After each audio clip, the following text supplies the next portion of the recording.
एक गांव शिकारपुर में कई दिनों से छोटे छोटे बच्चे गायब हो रहे थे। गांव के लोग रोज रोज गायब होते बच्चों की वजह से बहुत दुखी थे।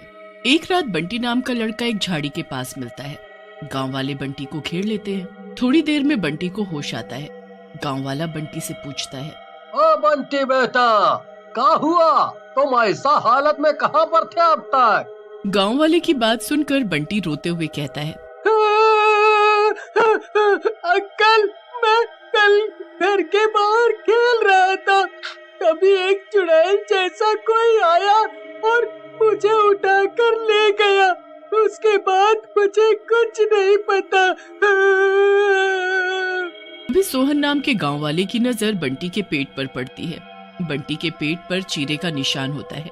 ये देखकर सोहन बंटी से बोलता है, अरे बंटी बेटा, ये तुम्हारे पेट पर चीरे का निशान कैसा? क्या हुआ है तुम्हारे साथ? लेकिन बंटी कुछ बताने की बजाय दर्द की वजह से बेहोश हो जाता है। ये देखकर गांव के बाकी लोग सोहन पर गुस्सा हो जाते हैं। तुकाराम नाम का गांव वाला सोहन से बोलता है, सोहन भैया चुप करो, अब जहाँ देखो अपनी सीआईडी चालू कर देते हो। अरे देखो तो सही बच्चे की हालत है। अरे तुकाराम भैया, ये निशान जो बंटी के है, ये किडनी निकालने की वजह से बनता है। मैं तो बस वो जानना चाह रहा था, कहीं बंटी के साथ भी तो कुछ ऐसा नहीं हुआ। चुप करो तुम मनहूस कहीं के। अब ये किडनी का बहाना है। ऐसा करो, चुपचाप यहाँ से निकल लो, नहीं तो तुम्हारी किडनी जरूर पंचर कर देंगे। हाँ। तुकाराम और बाकी के गांव वालों को यूं गुस्से में देख सोहन वहां से चला जाता है। उधर गांव वाले जंगल की काली चुड़ैल से भी बहुत दुखी थे, क्योंकि वहां काली चुड़ैल का साया था। काली चुड़ैल बहुत ही खतरनाक थी। कोई भी गांव वाला उसके डर से जंगल में आता जाता नहीं था। एक रात पड़ोस के गांव से कालू और टिल्लू नाम के दो गांव वाले गुजर रहे होते हैं। कालू टिल्लू से बोलता है, अरे भैया, आज तो हम लेट हो गए।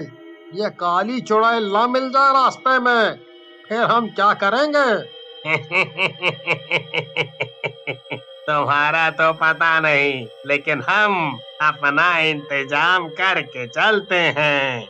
ये देखो, बाबा रणछोड़ दास का लॉकेट। इसके रहते कोई भी चुड़ैल, जिन्न या शैतान हमारा कुछ नहीं बिगाड़ सकता, समझे?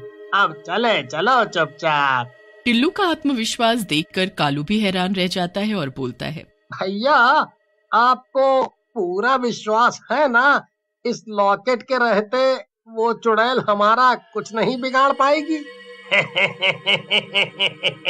अरे कालू, तुम अपनी जान की चिंता करो। मैंने तो बाबा रणछोड़ दास का तावीज पहना है। मुझे कोई चिंता नहीं है।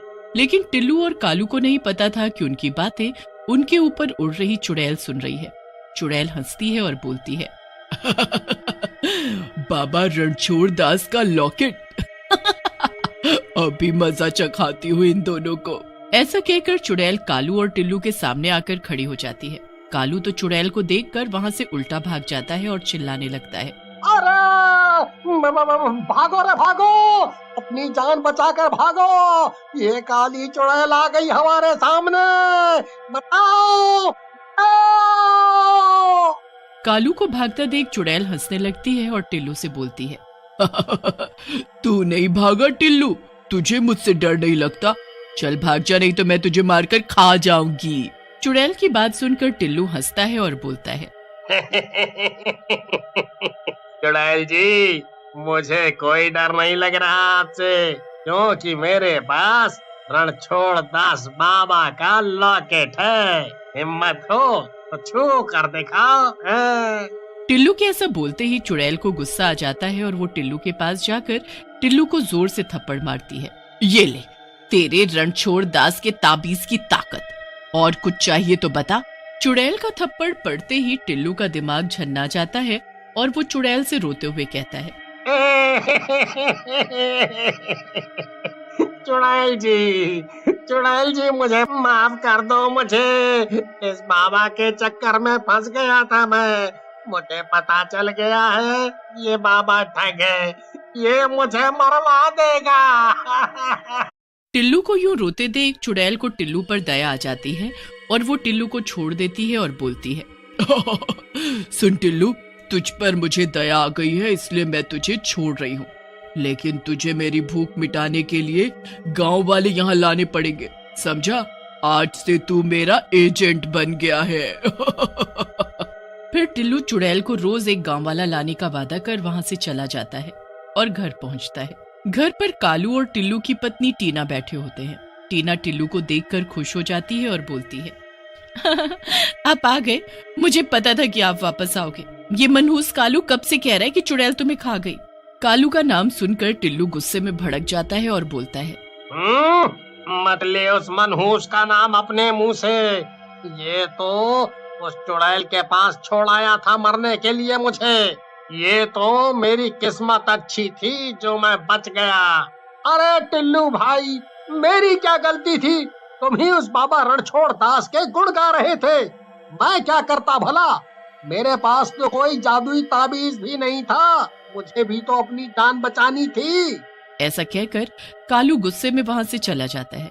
टिल्लू अपनी पत्नी टीना को चुड़ैल के साथ हुई सारी बात बताता है, जिसे सुनकर टीना बोलती है, ये तो बहुत घबराने वाली बात है जी। अब आप किसको लेकर जाएंगे चुड़ैल के पास? और अगर नहीं लेकर गए तो वो चुड़ैल आपको मार डालेगी। फिर टीना और टिल्लू मिलकर चुड़ैल के पास किसको ले जाएं ऐसा सोच रहे होते हैं, तभी उनको सोहन दिखता है। टिल्लू सोहन को अपने पास बुलाता है और बोलता है, अरे सोहन भैया, कई दिनों बाद देख रहे हो, कहाँ रहते हो आजकल? अरे कुछ नहीं भैया, मैं कहाँ जाऊंगा, लेकिन कई दिनों से गांव में गायब हो रहे बच्चों की वजह से दुखी हूँ।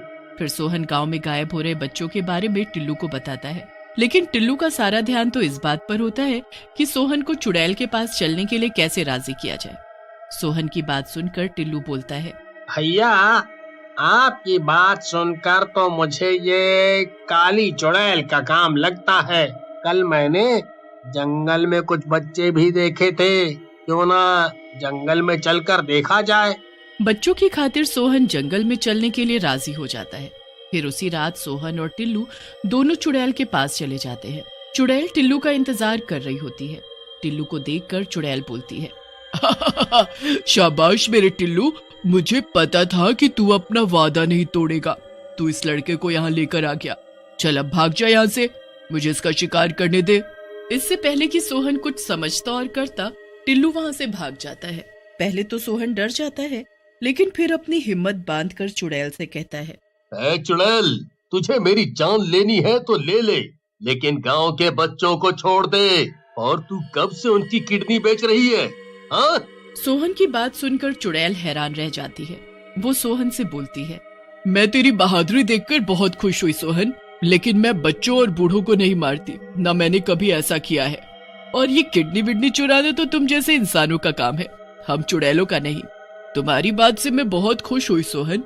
तुम सचमुच अच्छे इंसान हो जो अपनी जान की परवाह किए बगैर गांव के बच्चों को बचाना चाह रहे हो। मैं तुम्हारी पूरी मदद करूंगी। ऐसा कहकर चुड़ैल अपनी आंखें बंद करती है और थोड़ी देर बाद आंखें खोलती है और मुस्कुराते हुए कहती है, अरे ये तो बड़ी ही आसानी से किडनी चोर का पता चल गया। एक काम करो सोहन, तुम गांव वालों को इकट्ठा करके इस जंगल के दूसरे कोने पर काली पहाड़ी पर मिलो। ऐसा कहकर चुड़ैल वहां से चली जाती है और सोहन भी गांव वालों को इकट्ठा करके काली पहाड़ी के पास पहुंचता है। तभी वहां खड़ी काली चुड़ैल एक गुफा के अंदर जाती है और गांव वाले भी चुड़ैल के पीछे पीछे चलने लगते हैं। थोड़ा अंदर जाने पर गुफा के अंदर का नजारा देखकर सब के सब हैरान रह जाते हैं। गुफा के अंदर पूरा का पूरा हॉस्पिटल बना है और कई सारे बच्चे वहां बंधे होते हैं। रुको सोहन, अभी असली दुष्ट से तो मिलना बाकी है। ऐसा कहकर चुड़ैल एक दरवाजे से अंदर जाती है और अंदर से बाबा रणछोड़ दास और तुकाराम को पकड़कर लाती है और बोलती है, ये दोनों दुष्ट मिलकर गांव के बच्चों की किडनी निकाल रहे थे। इन दोनों दुष्टों ने ही गांव के बच्चों को मारा है। चुड़ैल के ऐसा कहते ही गांव वाले बाबा रणछोड़ दास और तुकाराम पर टूट पड़ते हैं और थोड़ी ही देर में उन दोनों की जान ले लेते हैं। अब से अपने बच्चों का ध्यान रखना। मैं तो किसी को भी मारना नहीं चाहती, लेकिन क्या करूं? मुझे अपनी भूख मिटाने के लिए तुम जैसे इंसानों को मारना ही पड़ता है। फिर चुड़ैल खुश हो जाती है और कभी भी किसी गांव वाले को नहीं मारती। एक गांव में जगन और लीला नाम के भाई बहन रहते थे।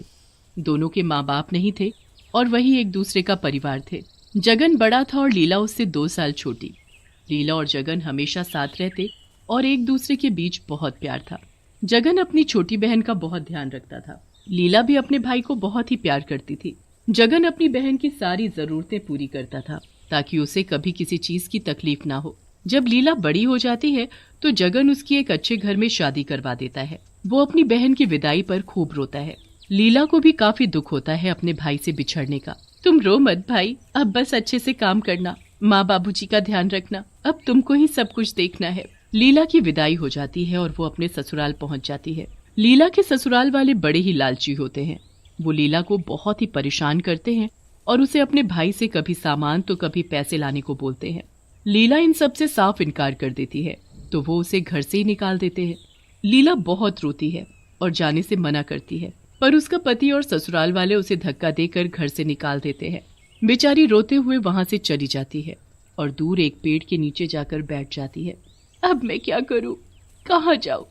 भाई के पास गई तो उन्हें कितना दुख होगा ये जानकर कि मेरे ससुराल वालों ने मुझे घर से निकाल दिया है। नहीं नहीं, मैं कहीं भी रहूंगी पर वहां घर नहीं जाऊंगी। लीला यही सोचकर अपने घर नहीं जाती और रात को उसी पेड़ के नीचे सो जाती है। ऐसे ही बेचारी लीला काफी दिन गुजार देती है और एक भिखारन जैसी जिंदगी जीने लगती है। उसके बाद वो एक घर में नौकरानी का काम करने लगती है। वो अपनी जिंदगी ऐसे ही बिताने लगती है।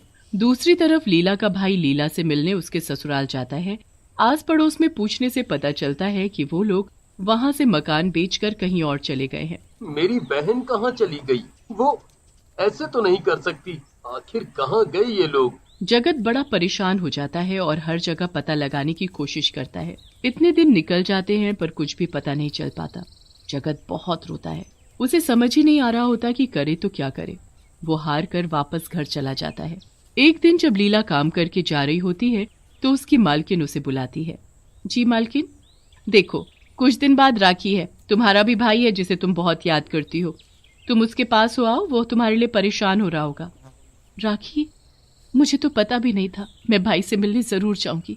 मैं उसकी सबसे पसंदीदा मिठाई भी लेकर जाऊंगी। वो बहुत खुश होगा। कितने दिनों बाद मैं उससे मिलूंगी। मैं जरूर जाऊंगी। हाँ हाँ, जरूर जाना।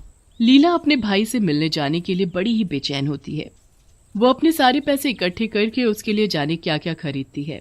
2 दिन बाद वो अपने भाई से मिलने निकल पड़ती है और अपने गांव पहुंच जाती है। जैसे ही वो बस से उतरती है तो उसे दूर अपना भाई दिखाई देता है। वो जल्दी से बिना देखे रोड पर ही भागने लगती है कि तभी एक ट्रक आकर उसे कुचल देता है और उसकी मौत हो जाती है। भीड़ देखकर जगन वहां जाकर देखता है। ओह, लगता है किसी का एक्सीडेंट हो गया है। भगवान उसका भला करे। जगन वहां से निकल जाता है और लीला की लाश वहीं पड़ी रह जाती है। रात को लीला चुड़ैल बन जाती है।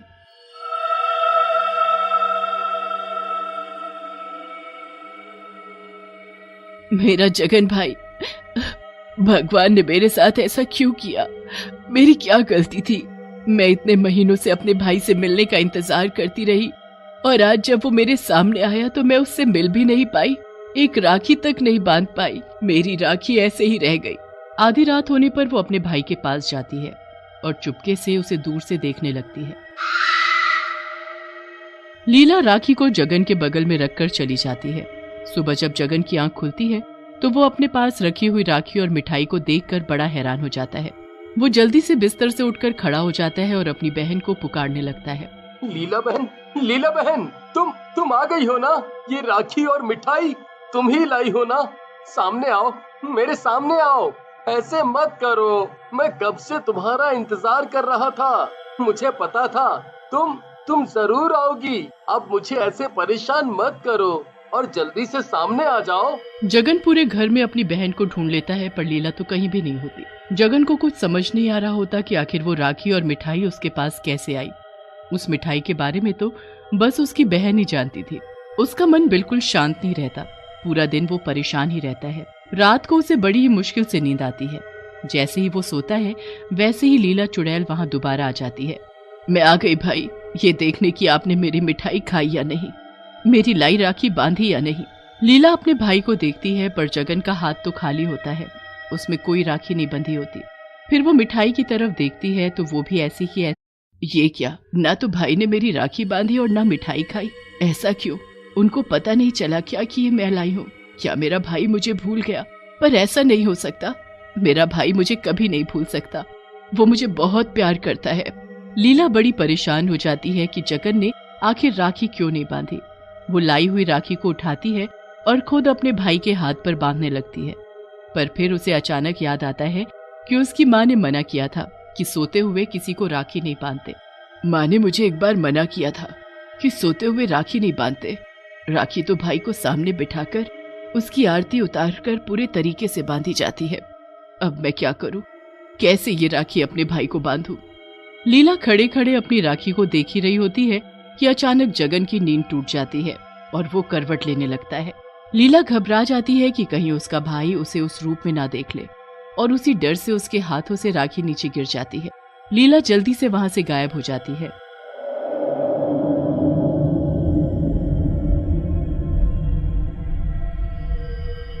और राखी जमीन पर पड़ी रह जाती है। जगन की आंखें खुल जाती हैं। मुझे ऐसा लगा जैसे अभी यहाँ कोई था, जैसे मेरी बहन लीला थी, जैसे वो अभी यहाँ आई हो, पर वो तो यहाँ नहीं है। कहाँ चली गई हो तुम मेरी प्यारी बहन? मैंने तुम्हें कितना ढूंढा, तुम अपने भाई को कैसे भूल गई? जगन अपनी बहन को याद करके रो रहा होता है कि अचानक उसकी नजर जमीन पर पड़ी राखी पर जाती है। जगन को अब शक हो जाता है कि कोई तो है जो रोज रात को आता है और उसी का उस राखी से कुछ लेना देना है। जगन का मन नहीं मानता और इस बार वो सच पता लगाने की ठान लेता है। ये राखी यहाँ कैसे आई? इसे तो मैंने उधर सामने रखा था। जरूर कुछ गड़बड़ है। कोई तो है जो यहाँ हर रात को आता है, जो ये राखी और मिठाई लाया है।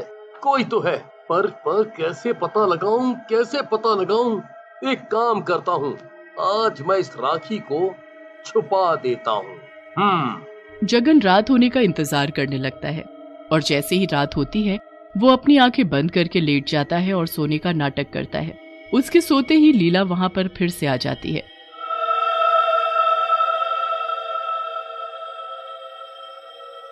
मैं आ गई भाई, मैं आ गई। लीला फिर से देखने आ जाती है कि उसके भाई ने उसकी दी हुई राखी बांधी या नहीं। वो अपने भाई के हाथ की तरफ देखती है कि वो तो खाली है। फिर वो इधर उधर देखती है कि राखी कहाँ रखी है, पर उसे राखी कहीं नहीं दिखती। वो बड़ी परेशान हो जाती है और पागलों की तरह घर में राखी को ढूंढने लगती है। जैसे ही जगन को एहसास होता है कि कोई उसके घर में है, वो चुपके से आंखें खोल कर देखता है। जैसे ही वो आंखें खोलता है उसके होश उड़ जाते हैं। चुड़ैल, ये चुड़ैल मेरे घर में। आखिर इस चुड़ैल का उस राखी से क्या लेना देना है? मुझे अब हिम्मत करनी होगी और इस चुड़ैल से पूछना होगा।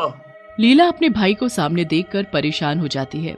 उसे समझ नहीं आता कि वो क्या करे। कौन हो तुम? क्या लेना देना है तुम्हारा इस राखी और मिठाई से? मैं तो चुड़ैल हूँ। पर तुम रोज रात को यहाँ क्यों आती हो और क्यों उस राखी को ढूंढ रही हो? लीला अपने भाई से झूठ नहीं बोल पाती और उसे सब सच बता देती है। मैं लीला हूँ, तुम्हारी बहन। लीला फिर अपने भाई को सारी कहानी सुनाती है। जगन को लीला के लिए बहुत दुख होता है। ऐसी बात थी तो तुम एक बार तो मेरे पास आती।